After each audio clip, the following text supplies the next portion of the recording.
Good morning.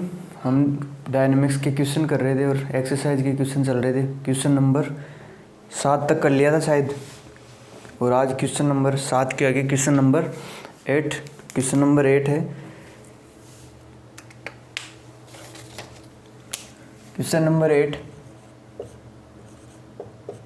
Question number 8 है। एक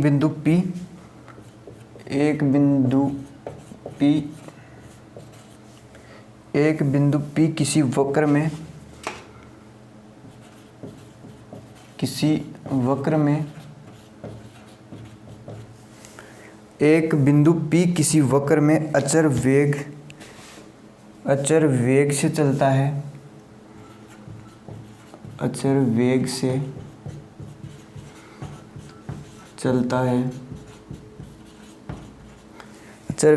चलता है और इसका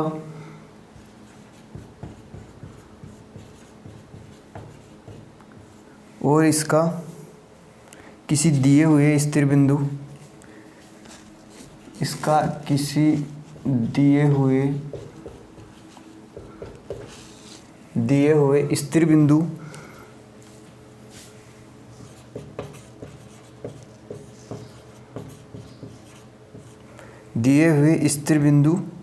O के सापेक्ष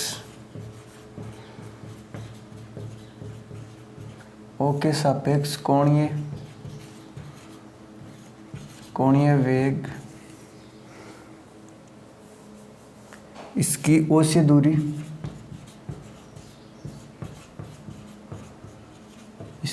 से दूरी का व्युत्क्रमानुपाती है।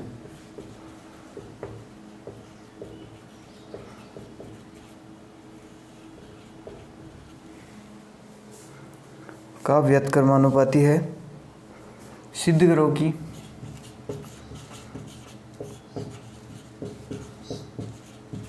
करो कि इसका वक्र एक सर्पिलाकार समान कोणीय सर्पिल है।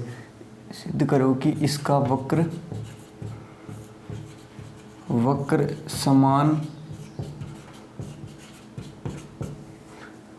समान कोणिक सर्पिल है।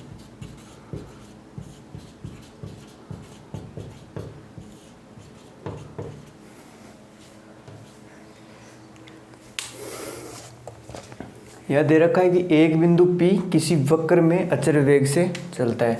यहाँ मान लिया कोई मूल बिंदु और ये प्रारंभिक रेखा, और ये कोई वक्र मान लिया। यहाँ से यहाँ तक समझने के लिए वक्र मान लिया कि एक बिंदु P किसी वक्र में अचर वेग से चलता है। बिंदु P यहाँ मान लिया बिंदु P, और ये क्या चलता है? अचर वेग से चलता है इसमें। तो वेग क्या है? अचर। तो यहाँ से सॉल्यूशन में पहले लिखेंगे कि वेग दे रखा है वेग दे रखा है कांस्टेंट यानी अचर। फिक्स वैल्यू है किसकी? वेग की। तथा इसका किसी दिए हुए बिंदु O के सापेक्ष, और ये मान लिया बिंदु O 0 मूल बिंदु O के सापेक्ष कोणीय वेग। तो इसके सापेक्ष ये कोणीय वेग, और कोणीय वेग क्या होता है? कोणीय वेग होता है थीटा डॉट को बोलते हैं कोणीय वेग। तो O के सापेक्ष कोणीय वेग, इसकी O से दूरी। अब इस बिंदु की O से दूरी क्या कहलाती है? P के निर्देशांक r और थीटा हो तो ये बिंदु ये दूरी r और इन दोनों के बीच का कोण थीटा कहलाता है। तो बोल रहा है कि किसी दिए हुए स्थिर बिंदु O के सापेक्ष, तो किसी दिए हुए बिंदु तो क्या है? P, और O के सापेक्ष कोणीय वेग, O के सापेक्ष कोणीय वेग थीटा डॉट, और इसकी O से दूरी। अब O से दूरी क्या है बिंदु P की? R का व्युत्क्रमानुपाती है, मतलब थीटा डॉट R का व्युत्क्रमानुपाती है। तो व्युत्क्रमानुपाती का मतलब 1/r के क्या है? समानुपाती। फिर से कि इसका किसी दिए हुए बिंदु O के सापेक्ष कोणीय वेग, तो इसके सापेक्ष यहाँ से यहाँ तक का कोणीय वेग क्या है? थीटा डॉट कोणीय वेग, इसकी O से दूरी। अब बिंदु P की O से दूरी क्या है? R का व्युत्क्रमानुपाती है, मतलब R के 1/r के क्या है? समानुपाती है। तो यहाँ से व्युत्पत्ति करवानी तो सिद्ध करो कि इसका वक्र समान कोणिक सर्पिल है। मतलब वक्र का समीकरण चाहिए और समान कोणिक सर्किल का समीकरण होता है r इक्वल टू ए ई की पावर थीटा। पहले क्वेश्चन में कर रखा है हमने कि समान कोणिक सर्पिल दे रखा था और उसका समीकरण ये होता था। तो समान कोणिक सर्पिल का समीकरण ये हमें लेकर आना, और जहाँ एक क्या था कांस्टेंट, तो मतलब कांस्टेंट आएगा एक और यहाँ थीटा की वैल्यू आएगी। तो हम इसको सोल्व करते हैं और समीकरण लाने के लिए आर और थीटा में संबंध लाना होता है, आर और थीटा में संबंध। तो यहाँ से आगे सोल्व करेंगे इसको।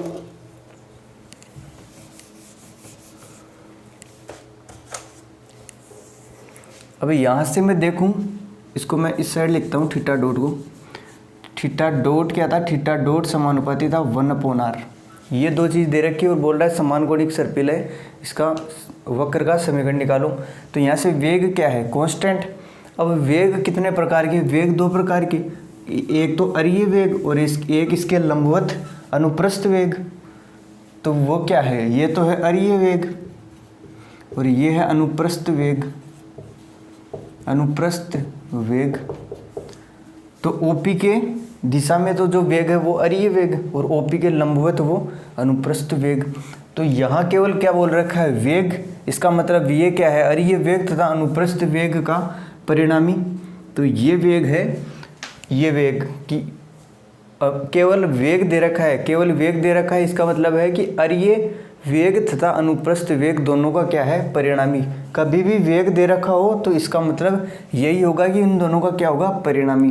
तो इन दोनों का परिणामी कैसे लिखते हैं, रूट और वेग का, अरीय वेग का फॉर्मूला आर डॉट और माइनस, अब आर डॉट का क्या करना पड़ेगा, स्क्वायर और माइनस नहीं सॉरी प्लस, और प्लस फिर अनुप्रस्थ वेग।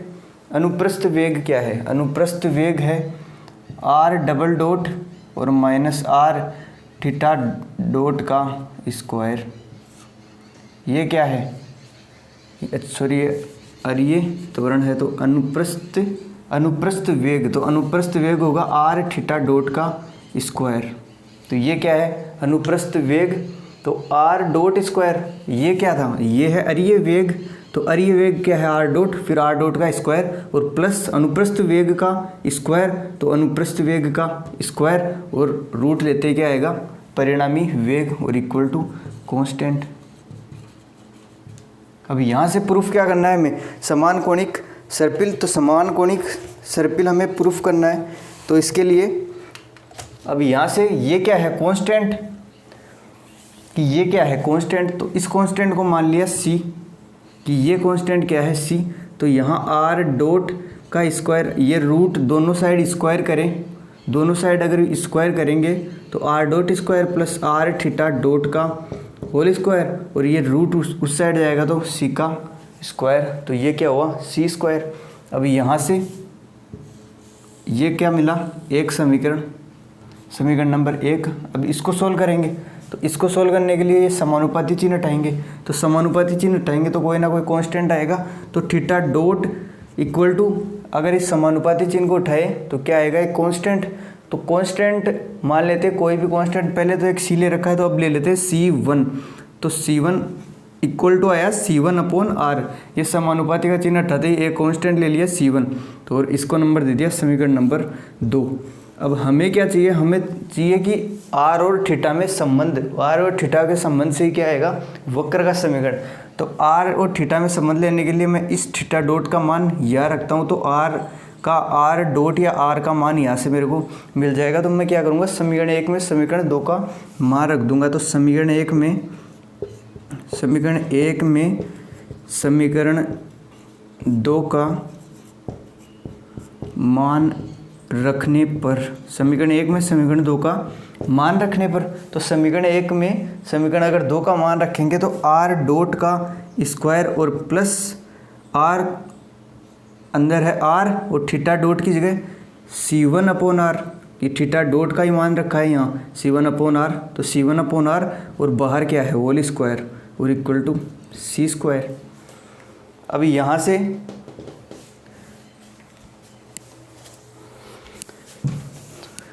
से अब यहाँ से इसको आगे सोल्व करें तो ये क्या है, आर डॉट का स्क्वायर, आर डॉट का स्क्वायर, यहाँ क्या है आर डॉट का स्क्वायर और प्लस यहाँ ये आर से ये आर कैंसिल, तो यहाँ आया C1 का स्क्वायर, तो प्लस C1 स्क्वायर और इक्वल टू C का स्क्वायर। यहाँ से R से गया R, तो क्या बचा C1 और C1 का स्क्वायर। अब यहाँ से R डॉट स्क्वायर की वैल्यू निकाले, मतलब इसको उस साइड भेजें तो C का स्क्वायर और माइनस C1 का स्क्वायर।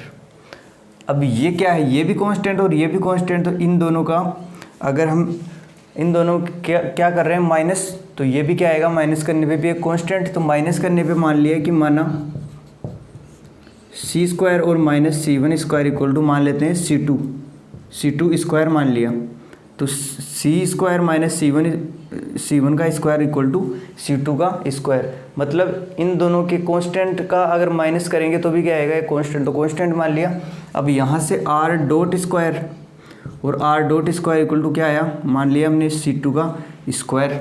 अब C2 स्क्वायर मान लिया तो R डॉट इक्वल टू क्या हुआ, R डॉट इक्वल टू दोनों साइड रूट किया तो R डॉट इक्वल टू भी C2, तो R dot equal to C2 और इसको नंबर दिया समीकरण नंबर 3। अब हमें क्या चाहिए, हमें चाहिए समीकरण, मतलब R और थीटा में एक रिलेशन हो, तो R और थीटा में रिलेशन लाने के लिए R और थीटा में क्या, या तो भाग दे दें R और थीटा का, क्योंकि यहाँ से है एक थीटा डॉट और यहाँ से है R डॉट। अब यहाँ कुछ भी कर सकते हैं कि समीकरण 2 में 3 का भाग दे सकते हैं या 3 में 2 का भाग दे सकते हैं। हम क्या कर रहे हैं, R डॉट को ऊपर ले रहे हैं और थीटा डॉट को नीचे, तो यहाँ से कर रहे हैं कि समीकरण 3 में समीकरण 4 का समीकरण 2 का भाग देने पर, तो समीकरण 3 में अगर 2 का भाग दें, समीकरण 3 में अगर 2 का भाग देंगे, तो समीकरण 3 में 2 का भाग दिया तो R डॉट में भाग जाएगा थीटा डॉट का, तो R डॉट में भाग जाएगा थीटा डॉट और इक्वल टू C2 और C2 में भाग जाएगा C1 अपॉन R, तो C1 अपॉन R, और इसको आगे सोल्व करते हैं हम यहाँ।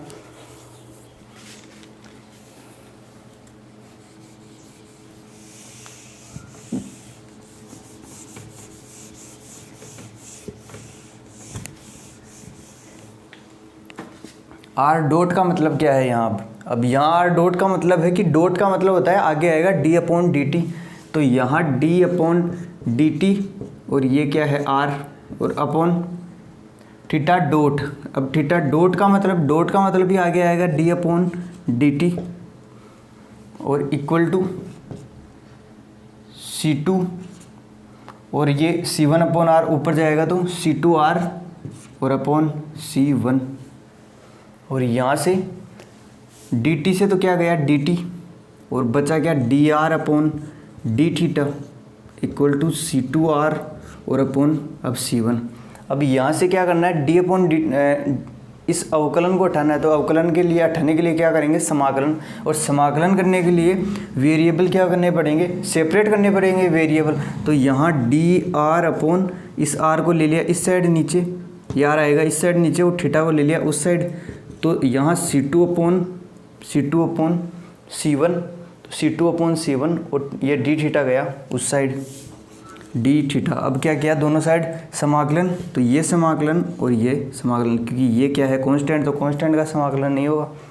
तो अब यहाँ से dr अपॉन r, तो dr अपॉन r का मतलब r के रिस्पेक्ट में कर रहे हैं समाकलन 1 अपॉन r का, तो क्या आएगा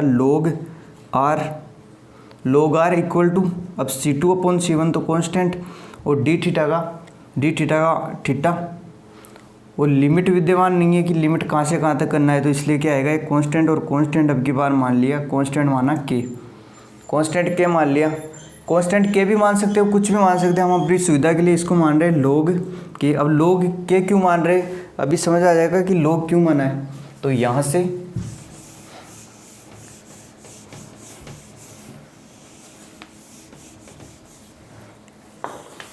से अब इस log k को इस साइड भेजें तो ये हो जाएगा log r माइनस उस साइड भेजा तो log r minus log k और इक्वल टू क्या है यहाँ C2 अपॉन C1 और ये थीटा। अब यहाँ से log a minus log b मतलब log r upon log k, log a minus log b equal to log a upon b। तो यहाँ से r upon k equal to c2 upon c1 और थीटा। अब इस log को इस side भेजें या दोनों साइड क्या ले एंटी लॉग, तो एंटी लॉग लगे तो इस साइड तो लॉग हट जाएगा, तो इसका मतलब r अपॉन k और इक्वल टू इस साइड लॉग हटेगा तो इस साइड जाएगा एंटी लॉग, तो e c2 upon c1 theta मतलब e c2 upon c1 theta, तो e की power c2 upon c1 theta. और इस k को भी इस साइड भेजे तो r equal to k e की पावर c2 अपॉन c1 और थीटा।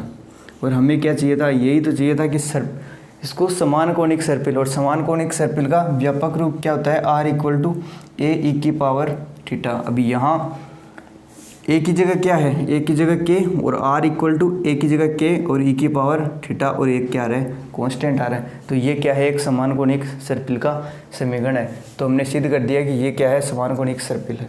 तो हमने शुरू में क्या बना कि एक हमें दे रखा था कि इसका वेग कांस्टेंट है, हमने वेग कांस्टेंट मान लिया। अब वेग कौन सा, उसमें तो रिजल्टेंट वेग दे रखा है, मतलब अरीय और अनुप्रस्थ वेग का रिजल्टेंट मतलब परिणामी वेग। तो परिणामी वेग के लिए क्या करेंगे, उसका अंडर रूट और अरीय वेग का स्क्वायर और प्लस अनुप्रस्थ वेग का स्क्वायर इक्वल टू मान लिया, कांस्टेंट दे रखा है तो वेग c मान लिया था उसको, तो c मान लिया। फिर आगे उसको सोल्व किया, फिर दे रखा है इसका किसी दिए हुए स्थिर बिंदु O के सापेक्ष कोणीय वेग। अब दे रखा था स्थिर बिंदु O के सापेक्ष कोई कोणीय वेग। अब कोणीय वेग क्या है, कोणीय वेग है थीटा डॉट। थीटा डॉट दूरी के समानुपाती, मतलब दूरी इससे O से P की दूरी क्या है r, तो r के क्या है व्युत्क्रमानुपाती। तो क्या आएगा, theta dot equal theta dot समानुपाती 1/r, तो theta dot equal to 1/r। और फिर बोल रहा है कि सिद्ध करो कि समान कोणिक सर्पिल है। तो क्या किया, r डॉट का मान निकाला और थीटा डॉट का मान निकाला और उन दोनों में क्या कर दिया, भाग दे दिया और आगे सोल्व किया। तो r equal to k e की पावर c2 अपॉन c1 और क्या आया थीटा। ठीक है, फिर इसके आगे का क्वेश्चन कर रहे हैं हम। अभी आगे का क्वेश्चन है क्वेश्चन नंबर 8 और अब करेंगे क्वेश्चन नंबर 9। तो क्वेश्चन नंबर 9 है,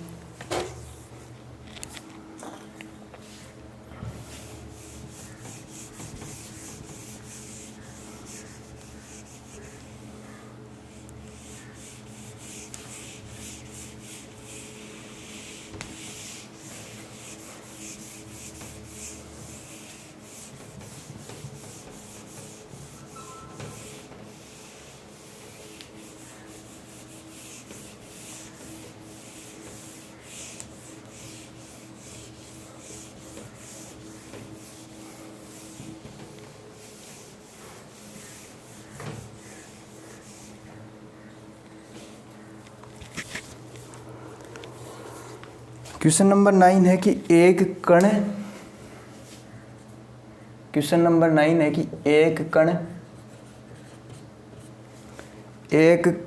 वर्त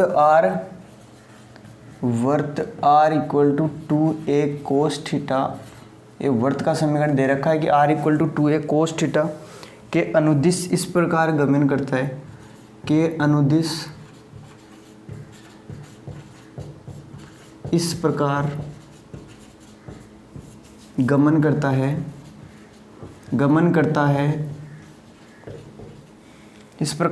करता है कि मूल बिंदु की ओर इसका त्वरण शून्य होता है, कि मूल बिंदु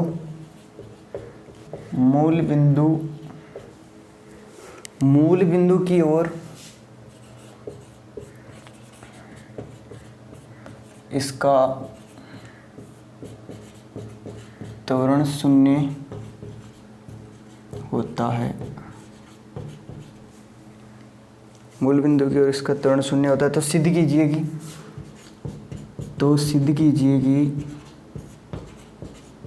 सिद्ध कीजिए D square theta upon D T square और इक्वल टू -2 कोट थीटा और D theta upon D T का होल स्क्वायर।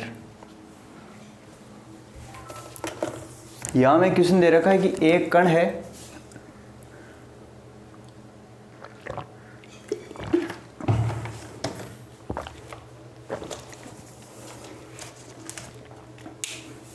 कि एक कण है और वर्त क्या है r equal to 2a cos theta.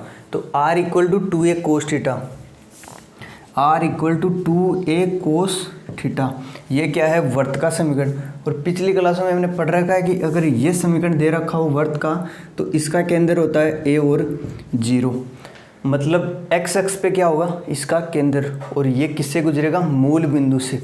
मतलब इसका वर्त का अगर हम डायग्राम देखें तो इस प्रकार का होगा, यहाँ कोई बिंदु होगा a और 0, क्योंकि यहाँ पूरी लाइन पे x अक्ष की लाइन पे y तो 0 और केंद्र क्या है a और 0, मतलब यहाँ से ये दूरी कितनी है a। तो इसकी त्रिज्या कितनी हुई, इसकी त्रिज्या हुई r, जो कि क्या है मूल बिंदु से गुजरेगी। तो ये क्या है, ये r equal to 2a cos theta का क्या है वर्त है। के अनुदिश इस प्रकार गमन करता है, मतलब इसके अनुदिश मतलब इसकी दिशा में इस प्रकार गमन करता है कि मूल बिंदु की ओर। अब मूल बिंदु क्या, मूल बिंदु तो ये 0 और 0 और इसको मान लिया O, कि मूल बिंदु की ओर इसका त्वरण क्या है शून्य।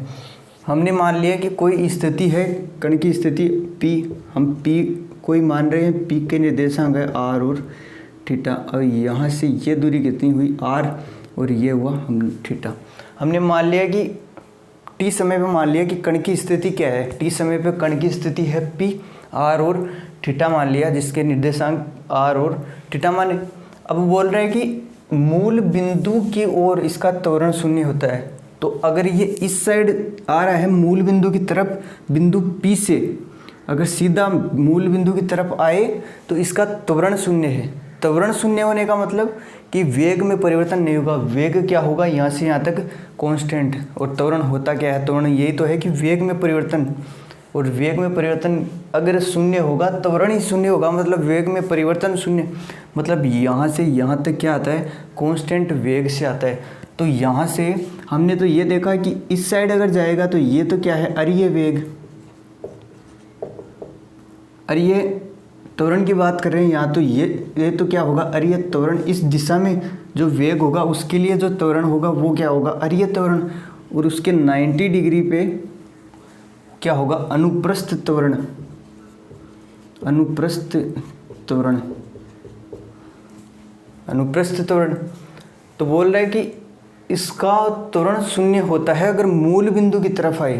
तो मूल बिंदु की तरफ, यहाँ मूल बिंदु की तरफ हमें तो अरीय त्वरण पता है कि उस मूल बिंदु से अपोजिट जस्ट अपोजिट अगर जाएगा तो उसका अरीय त्वरण हमें पता है कि उसका फॉर्मूला होता है r double dot minus r theta dot का स्क्वायर। ये क्या है, ये अरीय वेग है कि बिंदु अगर P से ये इस साइड जाए तो उसका अरीय त्वरण कितना होगा, ये होगा। इस फॉर्मूले से हम ज्ञात कर लेंगे। अब क्या बोल रहा है कि इसके मूल बिंदु की ओर जाएगा तो त्वरण शून्य होगा, मूल बिंदु की तरफ जाएगा तो मतलब यहाँ से इस साइड जाएगा तो मतलब इसके अपोजिट साइड। तो यहाँ से अगर ये जाएगा यहाँ तक तो अरीय त्वरण क्या होगा, अरीय त्वरण तो फॉर्मूला तो यही होगा, लेकिन क्या हो जाएगा माइनस, क्योंकि अरीय त्वरण के क्या है अपोजिट डायरेक्शन में जा रहा है वो मूल बिंदु की तरफ। तो उसके लिए त्वरण का फॉर्मूला हो जाएगा minus r double dot minus r theta dot का स्क्वायर। और फिर प्रूफ क्या करना है, हमें वो लेकर आना है। अब यहाँ कोट थीटा, कोट थीटा का मतलब क्या होता है कोस थीटा अपॉन साइन थीटा, मतलब कोई हम प्रूफ करें तो कोस और साइन आना चाहिए और -2 आना चाहिए। तो इसको आगे सोल्व करते हैं। यहाँ से अब बोल रहे हैं कि एक कण वर्त r equal to 2a cos theta के अनुदिश इस प्रकार गमन करता है। मतलब r का मान दे रखा है कि r equal to 2a cos theta, r equal to 2a cos theta, और मूल बिंदु की तरफ जा रहा है तो इसका त्वरण ये मान लेते हैं। त्वरण क्या दे रखा है शून्य, तो इसका मान क्या दे रखा है शून्य। तो इसको दिया समीकरण नंबर 1 क्वेश्चन में दे रखा है, फिर हमने ये वहाँ से निकाला ये, तो माइनस r डबल डॉट और माइनस r थीटा डॉट का स्क्वायर क्या दे रखा है 0। यही तो बोल रहे हैं कि मूल बिंदु की ओर त्वरण क्या होगा 0। तो मूल बिंदु की ओर त्वरण क्या है ये, क्यों, क्योंकि अरीय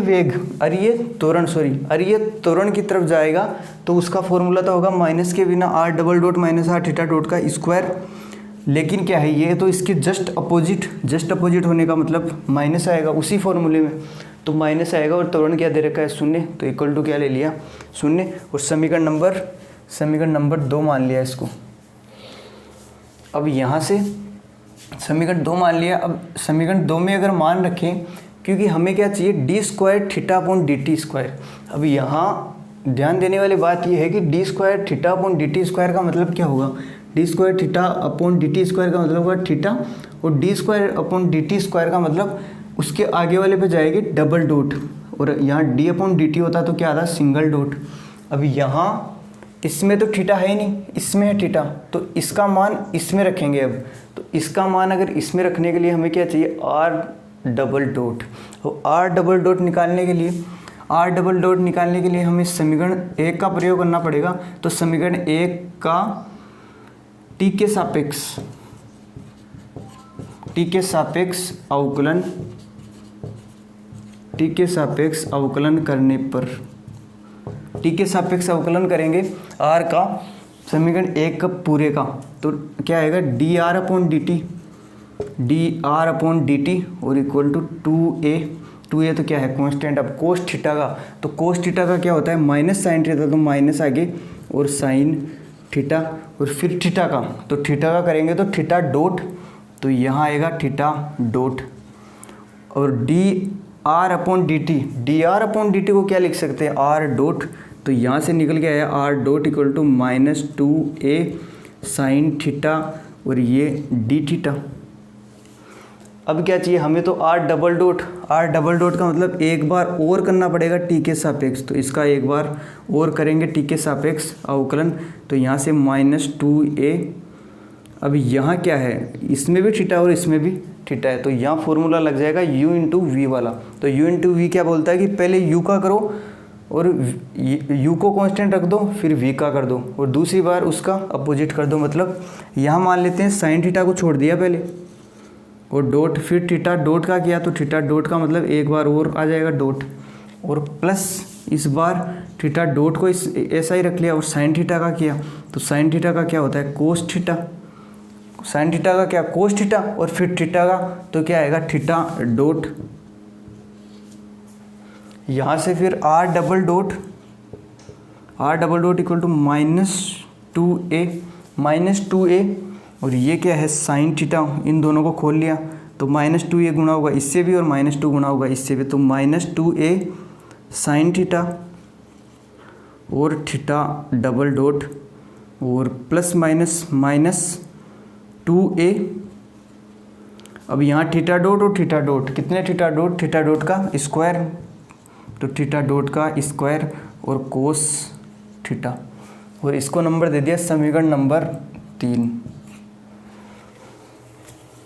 इसको समीकरण नंबर 3 दे दिया क्योंकि आर डबल डॉट का मान चाहिए था। आर डबल डॉट का मान यहाँ रख लेंगे और आर का मान इस समीकरण से रख देंगे और इक्वल टू 0 रख के इसको सोल्व करेंगे आगे। तो इसको आगे सोल्व करें तो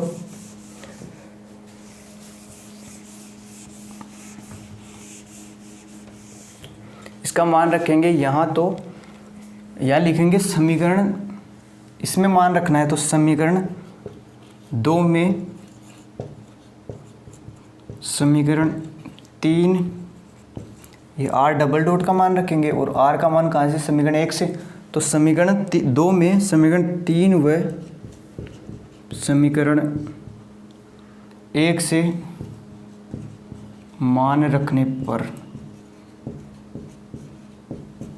क्या गया, समीकरण 2 में रखेंगे मान समीकरण 3 से और समीकरण 1 से, तो समीकरण 3 से और समीकरण 1 से मान रखेंगे इसमें, तो यहाँ से माइनस, ये माइनस तो क्या है इस साइड ले लिया या फिर दोनों इस साइड, दोनों समीकरण में क्या किया, इस समीकरण में माइनस से गुणा कर दिया दोनों साइड, तो ये माइनस प्लस और 0 माइनस से गुणा होगा तो 0 ही, तो यहाँ से आर डबल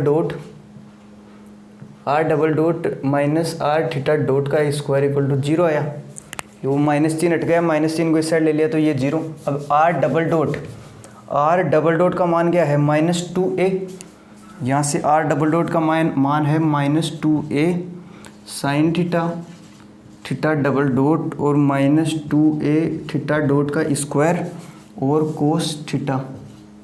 ये तो क्या है आर का मान, आर डबल डॉट का मान, तो आर डबल डॉट और माइनस आर का मान क्या है 2a कोस थीटा, तो आर का मान है 2a कोस थीटा। आर का मान क्या था 2a कोस थीटा, और थीटा डॉट की जगह थीटा डॉट, तो theta dot 2a cos theta, और थीटा डॉट इसके गुणा में था, तो थीटा डॉट का स्क्वायर इक्वल टू 0, क्योंकि इस समीकरण में और ये माइनस चिन्ह हट ही गया था यहाँ से। अब यहाँ -2a साइन थीटा और थीटा डबल डॉट और -2a थीटा डॉट का स्क्वायर कोस थीटा और -2a कोस थीटा और थीटा डॉट का स्क्वायर, तो -2a थीटा डॉट का स्क्वायर कोस थीटा और -2a cos theta theta dot का स्क्वायर, तो ये 2 और 2 कितने 4, तो यहाँ से -2a साइन थीटा और थीटा डॉट डबल डॉट -2 और -2 तो -4a कोस थीटा और थीटा डॉट का स्क्वायर इक्वल टू 0। ये दोनों क्या हो जाएंगे ऐड हो जाएंगे, और चिन्ह किसका माइनस का। अब ये देखेंगे कि हमें क्या चाहिए, हमें चाहिए थीटा डबल डॉट, एक साइड में थीटा डबल डॉट, क्योंकि ये क्या है थीटा डबल डॉट, क्योंकि dt स्क्वायर का मतलब है आगे वाले पे जाएंगे डबल डॉट, तो यहाँ हमारे पास है थीटा डबल डॉट, तो क्या करेंगे इसको इस साइड भेजेंगे एक बार, तो यहाँ से -2a साइन थीटा और थीटा डबल डॉट और equal to 4a cos theta और थीटा डॉट का स्क्वायर। अब हमें क्या चाहिए एक side theta dot theta double dot, तो ये क्या है थीटा डबल डॉट, उसके हिसाब से हमें सोल्व करना पड़ेगा इसको। तो क्या करेंगे -2a साइन थीटा को क्या भेज देंगे उस साइड, मतलब उस साइड भेज दिया इसको, तो किस में जाएगा भाग में, तो यहाँ theta double dot equal to 4a cos theta theta dot का स्क्वायर अपॉन ये -2a साइन थीटा और थीटा डबल डॉट यहाँ रह गया, तो ये क्या है इसके नीचे। अब यहाँ से a से तो गया a और 2 से गया 2 बार, तो यहाँ बचा theta double dot equal to ये माइनस ऊपर तो -2 कोस थीटा और नीचे क्या है साइन थीटा और थीटा डॉट का स्क्वायर। अब हमें यहाँ थीटा डॉट वगैरह कुछ नहीं दे रखा, मतलब इसको भी खोल लें और इसको भी खोल लें। डबल डॉट का मतलब आगे आएगा d स्क्वायर अपॉन dt, तो ये हुआ d square theta upon dt square, इसके डबल डॉट का मतलब आगे आएगा d square upon dt square और equal to -2 cos theta upon sine theta, cos theta upon sine theta होता है कोट थीटा, तो ये आया कोट थीटा और थीटा डॉट का मतलब एक ही आएगा आगे d थीटा अपॉन dt और इसका क्या दे रखा है होल स्क्वायर, तो यहाँ से इसका होल स्क्वायर। हमें शायद यही प्रूफ करना था कि d square theta upon dt square equal to -2 cot theta और d थीटा अपॉन dt का होल स्क्वायर। तो यहाँ से ये क्या हो गया प्रूफ कैसे किया, इसमें दे रखा था ये हमने इसको समीकरण नंबर 1 मान लिया, और फिर मूल बिंदु की तरफ जा रहा है, तो मूल बिंदु की तरफ जाएगा तो अरिय त्वरण तो होता है उस साइड, तो उसके अपोजिट साइड है, तो ये अरिय त्वरण का क्या हो जाएगा जस्ट अपोजिट होने का मतलब नेगेटिव साइन आएगा। नेगेटिव साइन को फिर हटा लिया था, सोल्व कर लिया था, इसको 0 भेज दिया इस साइड, फिर समीकरण 2। फिर क्या किया, हमें आर डबल डॉट चाहिए, तो आर डबल डॉट का मान यहाँ से निकाला, आर डबल डॉट का मान निकाला, फिर आर डबल डॉट का मान यहाँ रख दिया, आर डबल डॉट का मान समीकरण 2 में रख दिया, फिर आर का मान रख दिया यहाँ से, और फिर आगे सोल्व करते हैं। और किस हिसाब से सोल्व किया, जिस हिसाब से आंसर लाना है उसी हिसाब से हमने सोल्व किया, और क्या आ गया हमें जो प्रूफ करना था वही आ गया। ठीक है, और नेक्स्ट क्लास में करेंगे कल।